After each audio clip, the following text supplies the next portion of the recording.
देवरानी का ससुराल में पहला दिन। किसी भी लड़की के लिए उसके ससुराल का पहला दिन बहुत ज्यादा खास होता है। हर लड़की यही चाहती है कि उसका ससुराल का पहला दिन अच्छा जाए। ऐसे ही कुछ पूजा भी सोच रही थी। पूजा का आज ससुराल में पहला दिन था। अरे ये क्या, मैं इतनी देर तक सोती रही। सुबह के 6 बज चुके हैं। जल्दी से उठकर तैयार हो जाती हूँ, वरना सब सोचेंगे कि कैसी बहू है, ससुराल के पहले दिन भी इतनी देर तक सो रही है।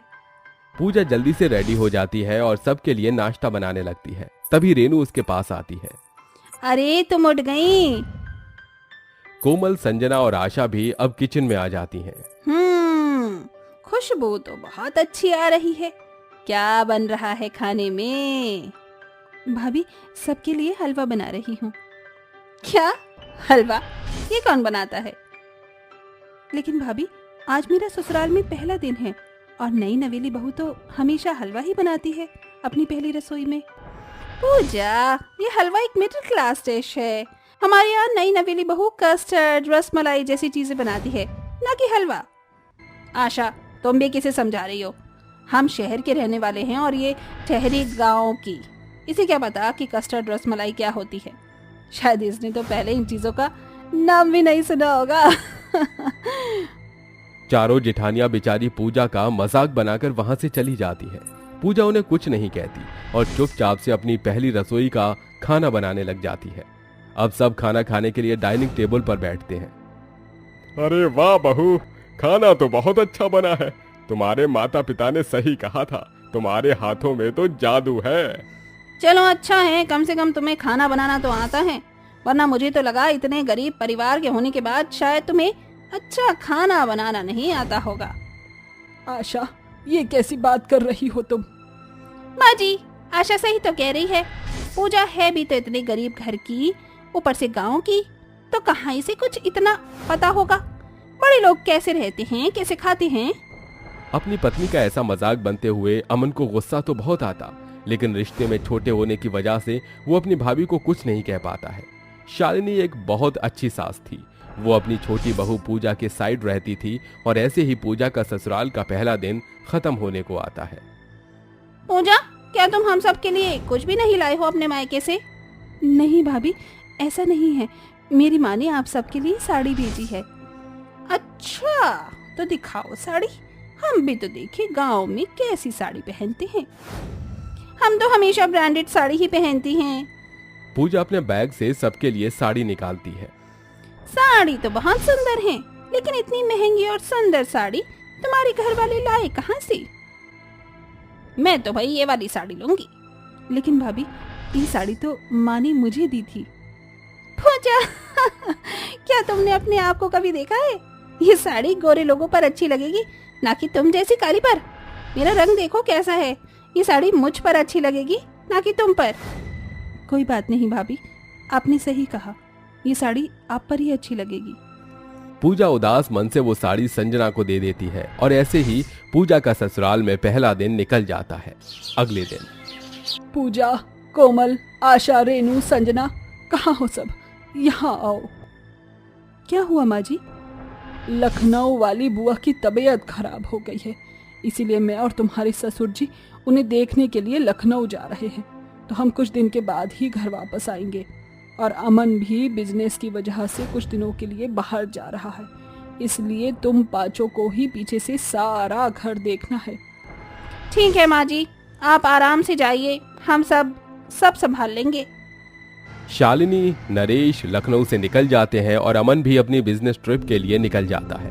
चारों जेठानियों को अपने अमीर और खूबसूरत होने पर इतना घमंड था कि वो पूजा को अपने सामने कुछ समझते ही नहीं थे। वो चारों नई नवेली दुल्हन से घर का सारा काम करवाती हैं। ये लो पूजा, ये मेरे और बाकी सभी के कपड़े हैं। इन्हें अच्छे से धोकर ऊपर छत पर सुखा देना, उसके बाद घर की सारी सफाई भी कर देना।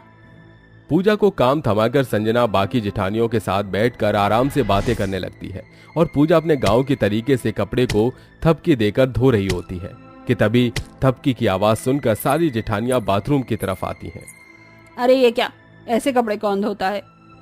तुम पागल हो? तुम जानती हो कितने महंगे कपड़े हैं ये? कभी सपने में भी इतने महंगे कपड़े देखे? अरे इसे क्या बता रही हो? ये तो ठहरी गांव की, इसे क्या पता कि शहर में कपड़े कैसे धोते हैं। इसे तो ये भी नहीं पता कि वॉशिंग मशीन क्या होती है। अनपढ़ कहीं की। मुझे मुझे माफ कर दीजिए भाभी। मैं कोशिश कर रही हूँ कि मैं इस शहर के माहौल में डल जाऊं। पता नहीं ऐसा कब होगा। इतना कहकर चारों जेठानियां वहां से चली जाती हैं और बेचारी पूजा रोते हुए घर का काम करने लगती है। और ऐसे ही कुछ समय बीत जाता है। एक दिन पूजा जब कोमल का कमरा साफ कर रही होती है कि तभी ये क्या हुआ? ये तो कोमल भाभी का कुछ सजनी संवरने का सामान लग रहा है, लेकिन ये तो मुझसे टूट गया। अगर ये बात भाभी को पता चली तो वो मुझ पर बहुत चिल्लाएंगी। सामान गिरने की आवाज सुनकर कोमल कमरे में आती है और अपनी परफ्यूम की बोतल को टूटा देखकर वो पूजा पर बहुत चिल्लाती है। कौन की कवारिन, तूने इतनी महंगी बोतल देखी भी है परफ्यूम की जो तूने उसे तोड़ दिया? जानती भी है ये कितनी महंगी थी। तुझे क्या कुछ भी काम करना नहीं आता? जब देखो कोई ना कोई नुकसान करती रहती है। मुझे माफ कर दो भाभी, गलती हो गई मुझसे। कोमल पूजा को खरी खोटी सुनाकर चली जाती है और बेचारी पूजा रोते हुए चुपचाप से अपने घर का सारा काम करने लगती है। उसी दिन रात में जब सब सो रहे होते हैं तभी रात के अंधेरे का फायदा उठाकर एक चोर उनके घर में घुस आता है और आशा के कमरे में चोरी करने चला जाता है। अरे ये तो घर वाले बहुत अमीर दिख रहे हैं, आज तो बहुत पैसा मिलेगा। यहाँ से एक काम करता हूँ, पहले इसके कमरे का सारा पैसा गायब करता हूँ, फिर दूसरे कमरे में जाऊंगा। चोर बड़ी सफाई से कोमल की अलमारी के सारे गहने और पैसों को चुरा रहा होता है कि तभी उसके हाथों से ज्वेलरी का एक बॉक्स नीचे गिर जाता है, जिसकी आवाज सुनकर कोमल उठ जाती है और जोरों से चिल्लाती है, चोर चोर, बचाओ बचाओ चोर। कोमल की आवाज सुनकर सभी कोमल के कमरे में आ जाते हैं और इधर चोर अपनी जान बचाने के लिए कोमल के गले में चाकू रख देता है। अगर तुम में से कोई मेरे पास आया तो मैं इसका गला काट दूंगा। नहीं नहीं, तुम ऐसा मत करना। तुम्हें जो चाहिए वो ले जाओ, पर मुझे कुछ मत करना। एक तरफ सारी जेठानियां डरी और सहमी हुई होती हैं और दूसरी तरफ पूजा बाहर से एक बहुत बड़ा डंडा लाती है और चुपके से चोर के सिर पर मार देती है। ये ले और ले, हमारे घर पर चोरी करेगा? अरे मत मारो प्लीज, अरे प्लीज मुझे छोड़ दो। फिर करेगा चोरी? नहीं करूंगा, भगवान के लिए मुझे छोड़ दो। रुको, मैं अभी पुलिस को कॉल करती हूँ। संजना के कॉल करते ही पुलिस वहां आ जाती है और चोर को वहां से ले जाती है। पूजा की ये बहादुरी देखकर सब बहुत खुश थे और अपनी गलती पर शर्मिंदा भी। मुझे माफ कर दो पूजा, मुझसे बहुत ही बड़ी गलती हो गई। अगर आज तुम ना होती तो शायद मैं आज जिंदा भी ना होती। मुझे भी माफ कर दो पूजा, मैंने भी तुमसे अच्छा बर्ताव नहीं किया है। नहीं भाभी, आप माफी मत मांगिए, आप मुझसे बड़े हैं। नहीं पूजा, बड़े होने के बावजूद भी हमने तुमसे अच्छा बर्ताव नहीं किया। प्लीज हमें माफ कर दो। भाभी, आप सबको अपनी गलती का एहसास हो गया है, मेरे लिए इतना ही काफी है। आप प्लीज मुझसे माफी मत मांगिए। चारों जेठानियों को अपनी गलती का एहसास हो गया था। देखते ही देखते कुछ दिन बीत जाते हैं और शालिनी, नरेश और अमन वापस घर आ जाते हैं। जेठानियों और देवरानियों को साथ में देख शालिनी बहुत हैरान होती है और वो कहती है, ये क्या, तुम चारों तो पूजा का मजाक उड़ाया करते थे, लेकिन आज तुम सब एक साथ कैसे हो? पूजा सारी बातें अपनी सास को बताती है, जिसे सुनकर शालिनी को गुस्सा तो आता है, लेकिन वो ये जानकर खुश भी होती है कि अब पांचों बहुओं में कोई भी मनमुटाव नहीं है, सब खुशी से साथ में रह रही हैं। सुबह का पहर होता है। सरला अपने बिस्तर से उठती है और रसोई में पानी पीने के लिए जाती है, जहां उसे कावेरी मिल जाती है। कावेरी को देखते ही सरला की आंखें फटी की फटी रह जाती हैं और वो उसे देखकर कहती है, अरे भगवान, तौबा तौबा तौबा। अरे सुबह सुबह यहाँ क्या कर रही हो? मेरा सारा दिन खराब हो जाएगा अब तुम्हारी ये काली कलूटी शक्ल देखकर। अरे दीदी, सुबह सुबह ही शुरू हो गई हो। अरे ये सुबह का पल तो छोड़ दिया करो, या ये भी आप लड़ाई करते हुए ही निकालना चाहोगी? अरे कल मुही करमजली, कितनी बार तुझे कहा है कि तू अपने कमरे में ही रहा कर, बाहर निकलने की जरूरत नहीं है। सुबह के समय तेरी काली कलूटी शक्ल देखकर मेरा पूरा दिन खराब चला जाता है। उन दोनों की आवाज सुनते ही कई वहां आ जाती है और कहती है, अरे क्यों चिल्ला रही हो? और कोई काम नहीं है तुम्हें? अरे सरला बहू, क्या बात है? मुझसे क्या पूछती हो माँ जी? इस कल्लो से पूछो ना। इसको मना किया गया है कि अपने कमरे से सुबह के समय बाहर ना निकले। तभी वहां सरला और कावेरी के दोनों बेटे भी आ जाते हैं। आप दोनों की लड़ाई झगड़े के चलते हमारी नींद खराब हो गई है। आपको पता है ना कि हमें ऑफिस भी जाना होता है। माँ चलो, माँ आप अपने कमरे में चलो। अरे तुम दोनों के बच्चे शादी के लायक हो गए हैं और तुम दोनों हो कि अभी भी कुंवारी बहुओं की तरह लड़ती रहती हो। अरे जब कल को तुम्हारी बहू आएंगी तो उनके सामने भी ऐसे ही रहोगी क्या? अगर तुम्हारी ये कल्लो काली कलूटी बहू अपने कमरे से बाहर ना निकले तो इस घर में कोई लड़ाई झगड़ा नहीं होगा। इतना भयानक चेहरा है कि कोई भी देखकर हार्ट अटैक खा जाएगा। ऐसा कहकर सरला अपने कमरे में चली जाती है और सबकी बातें सुनकर बेचारी कावेरी बहुत उदास हो जाती है, जिसके चलते वो अपने कमरे में जाती है और अपने आप से कहती है, काश कि मेरा रंग इतना काला ना होता तो शायद मेरे जीवन में इतनी परेशानियां ना होती। जब से मैं इस घर में आई हूँ ना तो मेरी सास ने मुझे पसंद किया, ना ही मेरी जेठानी ने। वो हमेशा मुझे कोसती रही। माँ आपको इतना ज्यादा सोचने की जरूरत नहीं है, देखो सब कुछ एक दिन ठीक हो जाएगा, मैं आपके साथ हूँ। संजय रंग रूप से गोरा था क्योंकि वो अपने पिता के ऊपर गया था, जिसके चलते परिवार में सभी लोग उसके साथ बहुत अच्छे से बर्ताव करते थे।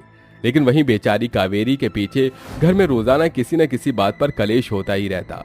ऐसे ही एक दिन सरला अपनी सास कैकेयी से कहती है, माँ जी इतना समय हो गया, अब हमारे बच्चे शादी के लायक हो गए तो क्यों ना इनके लिए लड़की ढूंढी जाए और इनकी शादी करके इन्हें भी घर गृहस्थी में फंसा दिया जाए। कहा तो तुमने बिल्कुल सही है, लेकिन मैं चाहती हूँ कि इस घर में अच्छी और संस्कारी बहू आए और सुंदर तो होनी ही चाहिए। पहले ही एक बदसूरत बहू आई है, तब से इस घर में उसके रंग रूप को लेकर झगड़ा होता ही रहता है। अरे माँ जी बहू तो खूबसूरत ही आएगी, आपको इस बात की टेंशन लेने की जरूरत नहीं है और फिर मैं खुद अपनी बहुओं को पसंद करके इस घर में लेकर आऊंगी।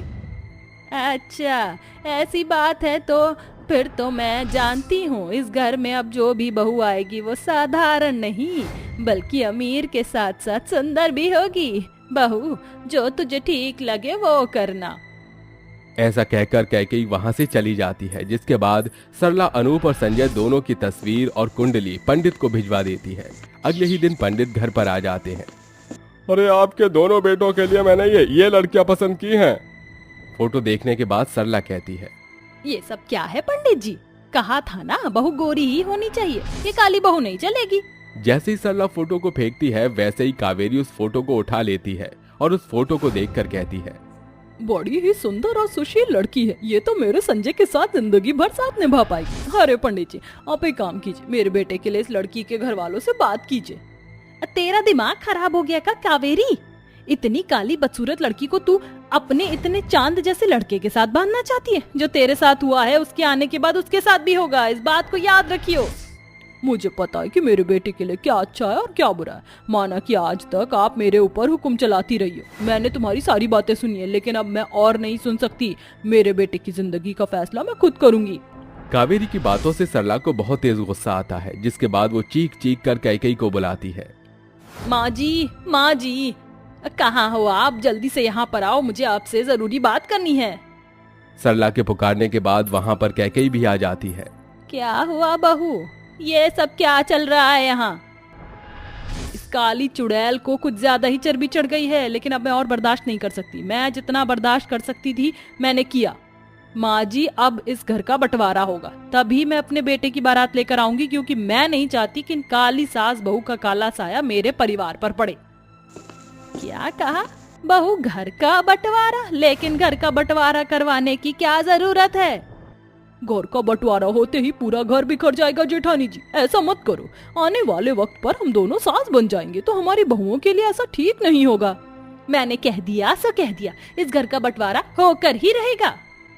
सरला सुंदर गोरी थी, जिसके चलते कैकेयी सिर्फ उसी की बात मानती थी। कैकेयी सरला की जिद के आगे हार जाती है और अपनी दोनों बहुओं का बंटवारा कर देती है। लेकिन घर के बीचों बीच ही एक दीवार के दोनों तरफ, यानी एक तरफ तो सरला और उसका पति और उसका बेटा और कैकेयी होती है, जहां रहने की सुख सुविधाओं में कोई कमी नहीं होती, तो वहीं दूसरी तरफ कावेरी को न तो ढंग की जगह दी जाती है और न ही कोई सुविधा। उसे खाना भी गर्मी में मिट्टी के चूल्हे पर बनाना पड़ता है। कुछ ही दिनों में दोनों सास की बहू आ जाती हैं और घर के बीचों बीच दीवार देखकर वो हैरान रह जाती हैं। अरे माँ जी ये दीवार क्यों है इस घर के बीचों बीच?